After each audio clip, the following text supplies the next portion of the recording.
Got another JETBeam torch in for review today. It's the IIIM-ULTRA. The company sent this in, so we're going to take a look at it. It's more of an update really on some of their previous models rather than a particularly revolutionary torch. They seem to have been updating some of their models with their newer switch on the base or tail cap. This is the included holster, pretty standard stuff for JETBeam. You've got the popper there with the Velcro. Here's your user guide and warranty card, and we have a spare O-ring. This is the charging cable, and it's a bit different to many of the ones that are included. And the reason for that is you can use this as a power bank. You can plug into that Type A socket on the side. Here's the wrist strap with the adjuster, and now we go on to the body. We've got the traditional JETBeam colour on this, but they've added a few more flat edges around the head area and the charging port. Quite a bit of knurling on the body and the base or tail cap. Clip is pre-attached as well. Nothing to really fault on this. JETBeam have always had pretty nice finishing, anodizing on their torches. There's your Type-C charging port, and you'll notice next to that, that's your battery level check indicator. Onto the base or tail cap, we can see the design with that, with the double switches. Both switches do the same thing. There's no difference at all with the operation, just gives you an access either side, and this does stand up without any problems at all. I do quite like the switch design on the JETBeam. It does feel quite nice. There's your stainless steel bezel. As with the newer JETBeams, they've gone with a black effect, and you can unscrew that if you want. That gives you access to the reflector and the LED. I think they're quoting the range on this is around about 270 meters. Unscrew the base or tail cap. There's your gold plated spring, and we have the square cut threads. Weight capacity 18650 battery. These normally come in at around about 3400 milliamp hour, and it does have the Type-C port built into it as well. There's your spring at the top, so we can use the flat top cells with this, no problem at all. Just helps keep the cost down for battery replacements. Here's your battery level check. So when it's off, just hit that paddle switch and it will flash up. Not sure why this strobe comes on with this one. It didn't on the TH10R, but that's a minor point to note. Onto the UI now. It's a half press on the main switch for momentary, full press on and off. Then just press the paddle switch quickly to cycle the 3 power levels. If you want to get to turbo, when it's on, double press that paddle switch, and a single press takes you back to the last power level. You have access to the strobe when it's on or off.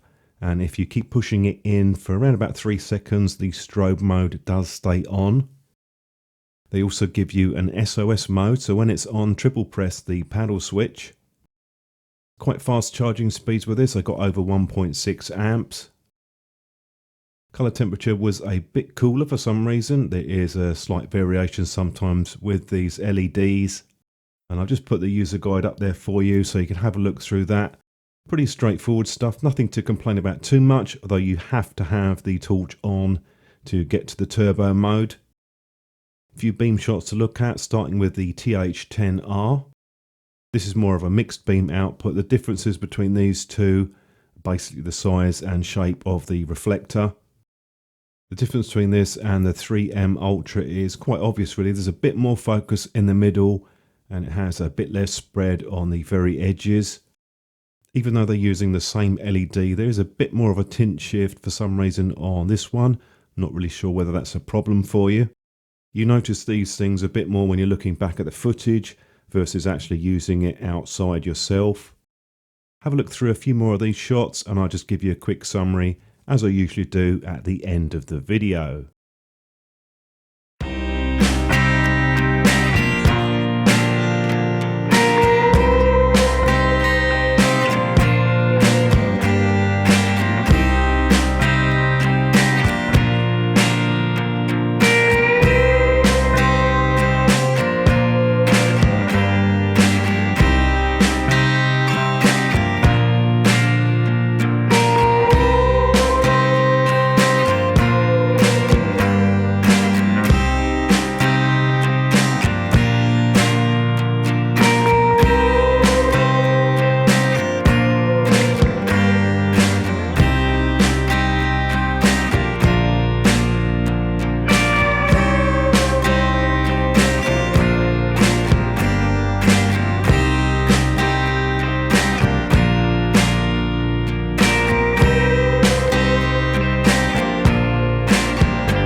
Just as a quick note, they do have another version of this. It's the TH16 TAC, and that doesn't have the built-in charging port.